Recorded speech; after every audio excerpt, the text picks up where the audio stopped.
Ibunda artis Angbin Rishi Yulia Irawati bersama kuasa hukumnya Komarudin Simanjuntak pada hari Kamis 3 November 2022 mendatangi Barreskrim Mabes Polri guna membuat laporan terkait kasus dugaan mafia tanah yang dilakukan mantan suaminya Tommy Rishi. Menurut Komarudin, Tommy diduga melakukan pemalsuan akte autentik yaitu berupa pembuatan surat kuasa jual yang isinya diduga palsu. Surat kuasa jual yang dimaksud berkaitan dengan dua rumah milik Yuli yang senilai total 160 miliar rupiah. Simak video selanjutnya. Jadi tadi pagi kami datang ke SPKT Barreskrim Polri untuk membuat laporan polisi terkait dengan dugaan kejahatan tindak pidana pemalsuan akte autentik, yaitu berupa membuat surat kuasa jual yang diduga isinya palsu, karena klien saya tidak pernah membuat surat kuasa jual secara notaris dimaksud, dan notarisnya pun tidak pernah dikenal oleh klien saya. Bahkan notaris ini diduga telah meninggal, yang ada hanya protokolernya. Kemudian ada juga pembuatan akte jual beli palsu. Nah, klien saya pun tidak pernah membuat akte jual beli itu. Ada dua surat kuasa jual, ada dua akte jual beli palsu. Kemudian akibat daripada surat kuasa jual palsu ini maupun akte jual beli palsu ini, terjadi peralihan kepemilikan tanah dan bangunan berdasarkan dua sertifikat. Jadi tadinya sertifikat kepemilikannya atas nama klien saya berubah menjadi atas nama orang lain.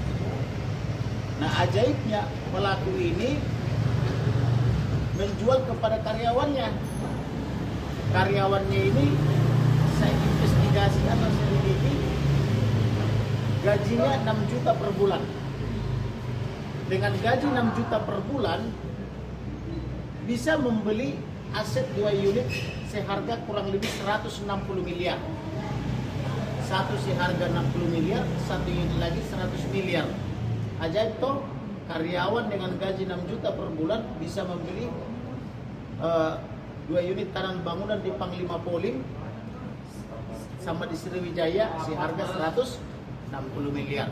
Kemudian untuk melegitimasi perbuatan kejahatannya ini, terlapor ini melakukan atau mengajukan gugatan di PN Tangerang. Nah, begitu didaftar gugatannya, dalam kurun waktu 1 bulan langsung putusan. Padahal biasanya perkara perdata gugatan itu putusnya paling cepat 4 bulan. Ideal 6 bulan sampai setahun baru putus. Ini baru didaftar, langsung pembuktian, langsung putusan. Ajaib toh? Nah, inilah yang kita sebut dengan mafia peradilan. Jadi selain tadi mafia tanah, juga mafia peradilan.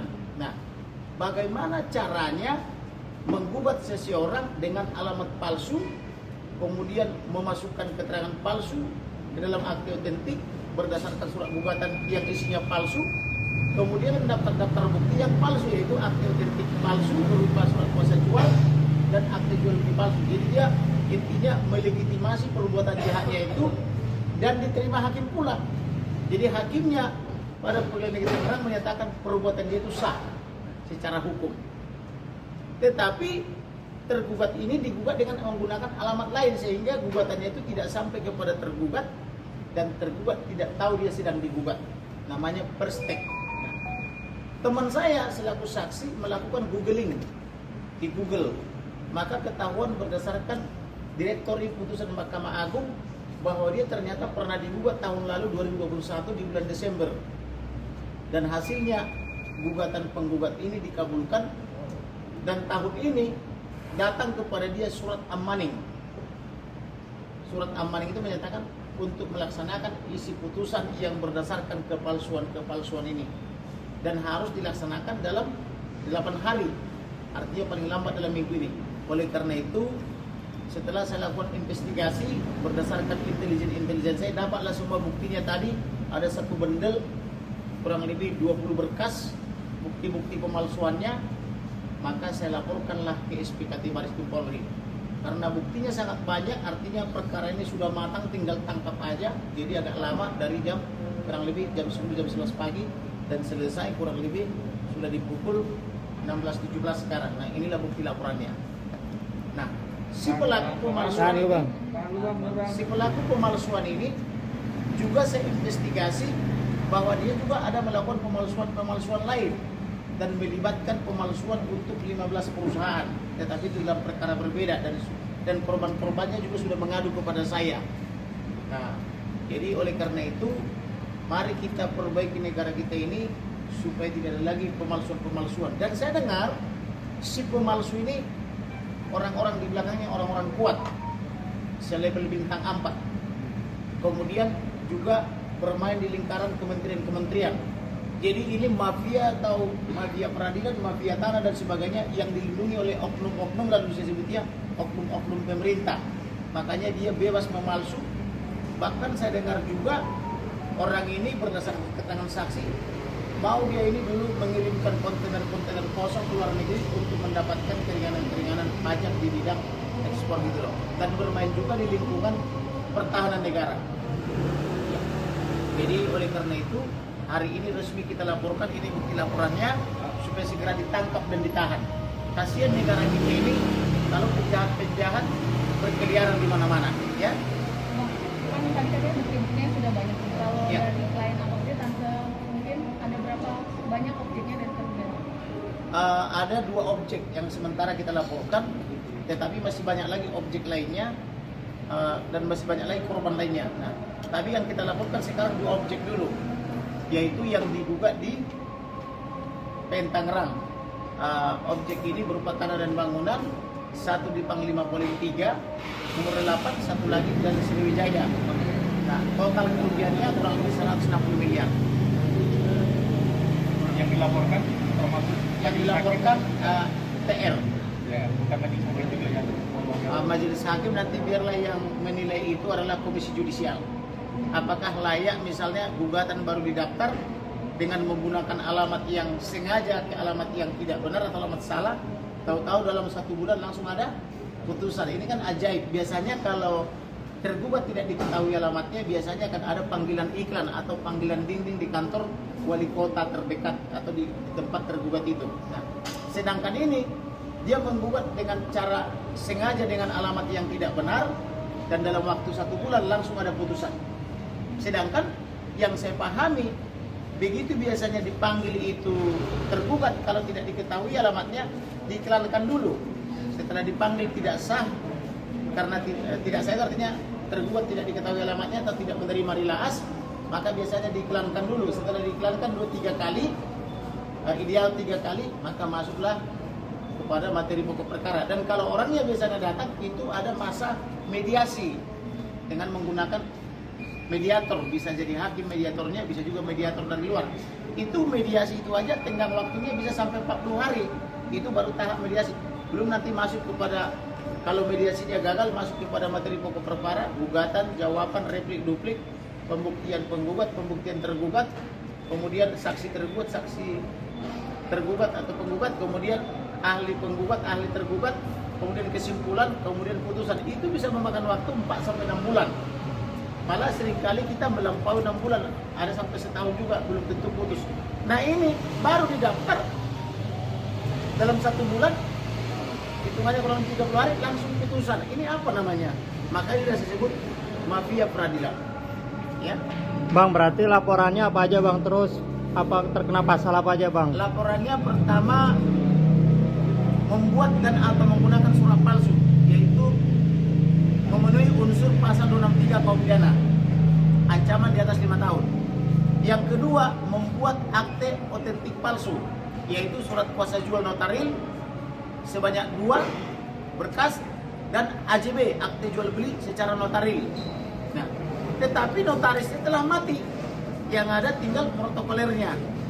Kemudian kita investigasi, nomor yang dipakai ini adalah nomor pihak lain, bukan, artinya nomornya dipakai untuk isi yang berbeda atau untuk komparisi subjek yang berbeda, melanggar pasal 264 KUH pidana. Kemudian dia menempatkan keterangan palsu ke dalam akte otentik, yaitu berupa surat kuasa jual notaril, kemudian akte jual beli notaril, kemudian putusan pengadilan. Itu kan akte otentik. Dimasukkan keterangan palsu di situ berupa surat gugatan dan daftar bukti, termasuk juga keterangan-keterangan saksi yang palsu, yang saksi-saksinya ini informasinya adalah pemakai narkoba atau pemakai pemadat gitu loh. Jadi melanggar pasal 266 KUH pidana junto pasal 242 KUH pidana. Karena ini kejahatannya sangat luar biasa dan ada beberapa orang, maka kita juntokan juga dengan pasal 5556. Artinya ada konkursus sama deleneming kan begitu. Kira-kira gitu. Ada Tante, Ibu sedikit dong Tante. Ibu Yulia. Pertama kali mengenal si mafia ini sendiri kapan sih Tante? Itu suaminya, mantan suami. Atau ada keterlibatan orang luar atau gimana Tante? Kronologisnya lah. Kayaknya kan abang udah jelaskan Iya. ya siapa orang ini, kayaknya abang udah ngejelasin.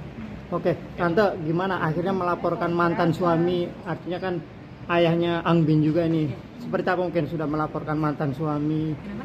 Sudah melaporkan mantan suami, kan TR kan mantan suami, seperti apa mungkin, Mam?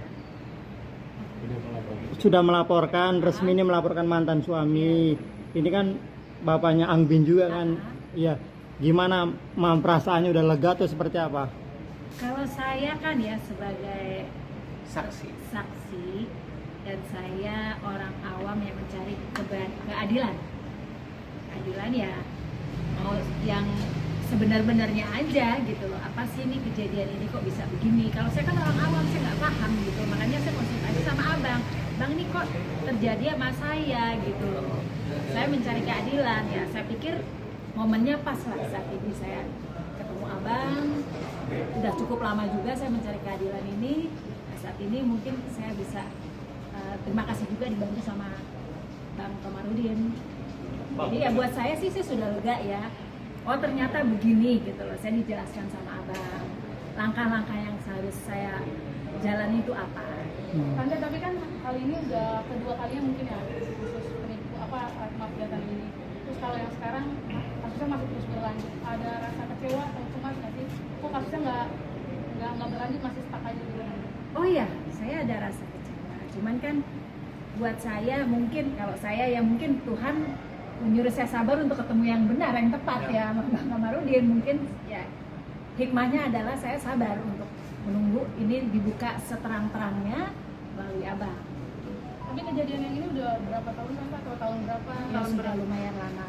Tapi kok masih bisa bertahan, terus kok baru sekarang ngelakuin tindakan ini? Tante? Jadi sebetulnya saya ngalamin ini di 2013. Saya berharap ini bisa selesai secara kekeluargaan. Kita kan lebih baik selesai baik-baik ya. Tapi ternyata saya mengalami jalan buntu. Ya sudah, saya konsultasi sama abang. Keterlibatan orang-orang terdekat mungkin Tante ada kesudahan dari Ya saya nggak mau mendahului ya, biar aja bapak-bapak nanti yang periksa deh, penyidik biar nanti yang mendalami dan abang saya melaporkan aja kan mereka. Untuk kasus ini anak pada tahu sih. Saya no komen. atau mungkin ada menyampaikan rasa prihatinnya gitu kan, orang tua lagi. Kalau saya tidak pernah mau melibatkan anak-anak saya secara langsung ya, karena itu kan anak-anak mereka nggak ngerti apa-apa ya gitu. Ya sebaiknya kita orang tua aja lah, secara bijaksana menyelesaikannya. Mungkin Angbin mungkin sempat kasih apa nih? Dukungan atau Sampai saat ini saya belum ada komunikasi. Ya mungkin ini yang terbaik, mungkin satu saat nanti saya bisa komunikasi. Tadi kan berita ini udah menyebar di media, Tante mungkin nggak mencoba untuk menghubungi. Selama ini nggak pernah ada kabar dari Anggit. Tapi kan saya ada adiknya Angelit yang tinggal sama saya, yang cukup memberi support buat saya. Maaf Tante, kan mungkin juga sebenarnya udah punya anak ya Tante, mungkin Tante kerinduan sama cucu, belum pernah ngeliat atau gimana? Sebagai seorang ibu pasti rindu sama anak. Apalagi dengan punya cucu ya, saya pengen dong lihat cucu saya. Tapi kan situasi dan kondisi yang tidak memungkinkan. Jadi ya dulu aja saya nggak bikin apa-apa, saya dilaporin. Jadi saya nggak mau lagi nanti saya bilang saya kangen sama anak saya. saya atau apa nanti jadinya salah gitu loh. Saya lebih baik ya udahlah, saya menunggu, mungkin Tuhan mau nanti suatu saat saya bisa ketemu. Saya percaya nanti anak akan mencari. Termasuk Adli nggak pernah Oh enggak. Ya saya sih mendoakan aja, saya cuma dengar anak saya sehat, baik, buat saya udah puji Tuhan. Enggak apa-apa, yang penting dia bahagia. Doa kita apa sih, kita doain anak kita biar bahagia, rumah tangganya baik-baik aja, udah buat saya. Mam, itu 2 aset rumah terus senilai 100 miliar lebih ya, 160 miliar lebih, itu harta bersama atau harta Oh, maaf enggak. atau harta mantan suami? Saya. Ini kan cuma sebagian aja, masih ada lagi. Oh, harta mama diambil alih tanpa soal mama oleh mantan suami ya? Ya. Yang saya tidak ketahui kok bisa beralih tiba-tiba gitu. Saya tambahin ya, Iya. untuk harta yang lain ada 6 objek lagi sudah pernah dilaporkan di Polda Metro Jaya, tapi bukan yang ini ya. Ketika itu penyidik Polda Metro Jaya, dalam hari ini mantan Wadir, melakukan permintaan kepada notaris untuk mendapatkan fisik daripada objek-objek yang dipalsu itu. Tetapi si notaris yang bertindak sebagai protokoler itu menyatakan silakan minta melalui Majelis Kehormatan Notaris Daerah, MKD namanya. Lalu penyidik ini bersurat ke MKD. Majelis Kehormatan Notaris Daerah mengatakan kalau perkaranya sudah sidik atau sudah perselisihan kami berikan, tapi kalau masih lidik tidak kami berikan. Nah, dalam proses masih melakukan permintaan itu, salah satu rumah daripada klien saya ini dijual beberapa puluh miliar rupiah, yang informasinya uang itu mengalir ke penyidik dan atasan penyidik. Maka tiba-tiba perkaranya dihentikan di Polda dengan mengatakan tidak terjadi tindak pidana. Loh, bagaimana ini? Notaris aja sama Majelis Kehormatan Notaris belum memberikan buktinya atau belum menjawab, kok tiba-tiba perkaranya dihentikan. Nah, oleh karena itu ibu ini atau klien saya mengadu ke kantor saya tentang duduk soalnya. Maka saya katakan ini tidak bisa dibiarkan. Maka saya melakukan penyelidikan atau investigasi bersama orang-orang saya. Ditemukanlah bukti sangat banyak. Bahkan sudah banyak juga yang kasih suplai ke saya bahwa ada juga pemalsuan-pemalsuan lain yang melibatkan atau merugikan keuangan negara atau pajak, dan bahkan ada orang lain juga korban sampai kena cekal akibat pemalsuan-pemalsuan. Dikira orang lain itu sebagai pemalsu padahal namanya hanya dipakaikan gitu. Oleh karena itu terhadap orang yang diduga pelaku kejahatan seperti ini, apalagi sudah saya somasi sebanyak 3 kali tidak respon untuk menyelesaikannya, maka karena kita negara hukum berdasarkan konstitusi, maka kita buatkan laporan polisi di SPKT Baris Krim Polri supaya orang ini ditindak. Karena orang ini selama ini merasa diduga tinggi hati karena dekat dengan petinggi-petinggi baik di kepolisian maupun di kementerian lainnya atau di institusi lainnya. Itulah kira-kira kata kuncinya. Ada pertanyaan lagi? Langkah selanjutnya setelah ini. Langkah selanjutnya tinggal nanti permintaan keterangan oleh pelapor saya dan saksi-saksi, kemudian kita minta segera ditangkap karena buktinya sudah komplit.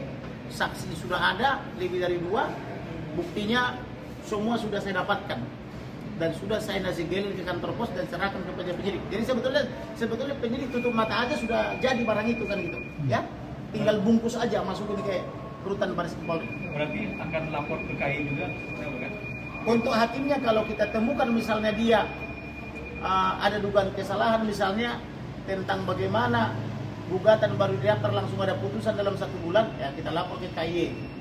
Nah, sekarang kan saya masih berproses menganalisa ini semua, tapi menurut logika saya dan pengalaman saya sebagai advokat, belum pernah saya menangani perkara putus dalam 1 bulan. Artinya kan mendaftar saja itu butuh waktu 1-2 minggu baru ketua pengadilan menentukan siapa majelis hakim. Itu butuh waktu 1-2 minggu.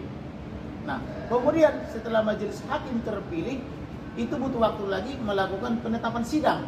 Majelis hakim itu rata-rata 3. Nah, artinya butuh waktu 1 minggu lagi, berarti udah 3 minggu toh. Nah, kemudian setelah ditetapkan hari sidang, dipanggil para pihak. para pihaknya bisa langsung hadir. Kalau langsung hadir macam tadi malam saya sidang di Barat, langsung ditentukan mediatornya, kapan mediasinya. Biasanya mundur 1 sampai 2 minggu. Dan acara mediasi itu biasanya dikasih waktu sampai 30 sampai 40 hari. Berarti kan sudah makan waktu berapa bulan toh? Nah, kalau tercapai mediasi maka dibuatkanlah akta dading perdamaian. Kalau tidak berhasil misalnya dalam 30-40 hari, masuklah kepada materi pokok perkara. Itu pun ditanya dulu apakah ada perbaikan surat gugatan atau tidak. Kalau tidak ada, bisa dibacakan, bisa dianggap dibacakan. Maka sejak masuk pokok perkara, maka masuklah kepada kategori gugatan, jawaban, replik, duplik, pembuktian penggugat, pembuktian tergugat, surat maksudnya ya, itu bisa sampai dikasih 2-3 kali kesempatan masing-masing. Kemudian saksi penggugat, saksi tergugat. Kalau banyak saksinya bisa berkali-kali. Kemudian ahli penggugat, ahli tergugat. Kemudian kesimpulan penggugat dan tergugat dikasih bersamaan, barulah putusan. Itu makan waktu pasti belasan kali sampai puluhan kali. Lalu bagaimana ini perkara begitu didaftar bulan ini dalam 30 hari langsung putus? Kapan pemanggilannya? Kapan karena alamatnya tidak diketahui, dia menggunakan alamat diduga palsu. Kapan dia memasang iklan? Memasang iklan itu minimal 2-3 kali, paling sedikit 2 kali. Atau panggilan dinding di kantor wali kota, kan harus ada. Kalau tidak ada, saya akan surati kembali ketua pengadilannya. Kalau tidak ada, saya laporkan ke Komisi Yudisial. Karena pengadilan juga tidak boleh memelihara hakim-hakim yang dalam tanda petik diduga nakal. Setuju? Negara ini harus kita perbaiki. Nah, saya bangkit di sini mengajak rekan-rekan jurnalisme atau wartawan sebagai the guardian of constitution juga bersama advokat, sekaligus sebagai pengawal demokrasi. Saya ajak kepada teman-teman wartawan, mari kita perbaiki negara kita ini supaya nanti kita dan anak cucu kita kelak bisa hidup nyaman di negara ini, betul? Nah, kita rebut Indonesia, kita rebut pemerintah, kita rebut pejabat-pejabat kita dari tangan mafia. Jangan gara-gara pejabat kita diperlakukan ayam, dikasih jagung ke kiri, dia ke kiri, dikasih jagung ke kanan, dia ke kanan, dikasih jagung di bawah kaki, matok-matok di bawah kaki. Rendah sekali kan? Kita tidak boleh membiarkan pejabat kita jadi ayam. Kita jadikan pejabat kita jadi raja wali. Setuju? Siap. Nah, kira-kira.